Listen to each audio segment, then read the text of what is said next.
வரஹ்மத்துல்லாஹி வபரகாத்துஹு.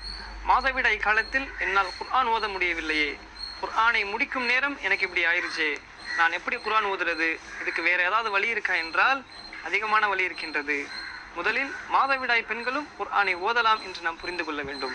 ஆதாரம் ஆயிஷா ரலியல்லாஹு அன்ஹா அவர்கள் நபி அவர்களோடு ஹஜ்ஜில் இருக்கும் பொழுது அவர்களுக்கு மாதவிடாய் ஏற்பட்டு விட்டது. அந்த நேரத்தில் நபி அவர்கள் இஃப்அலில் ஹாஜ்ஜு கைர அல்லா ததூஃபி, ஹஜ்ஜில் செய்யக்கூடிய அனைத்து அமல்களையும் நீங்களும் செய்யுங்கள், தவாஃப் மட்டும் நீங்கள் செய்ய வேண்டாம் என்று கூறினார்கள். நபி அவர்கள் தவாஃப் மட்டும் செய்ய வேண்டாம் என்று தான் கூறினார்கள், குர்ஆன் ஓத வேண்டாம் என்று தடை செய்யவில்லை. மாதவிடாய் என்பது சுத்தமில்லாத ஒரு நிலைதான். ஆனால் குர்ஆன் ஓதுவதற்கும் மற்ற அமல்கள் செய்வதற்கும் எந்த ஒரு தடையும் இல்லை, தாராளமாக ஓதலாம். குர்ஆனை நேரடியாக தொட்டு ஓதாமல் மற்ற எல்லா முறைகளிலும் நாம் ஓதிக்கொள்ளலாம்.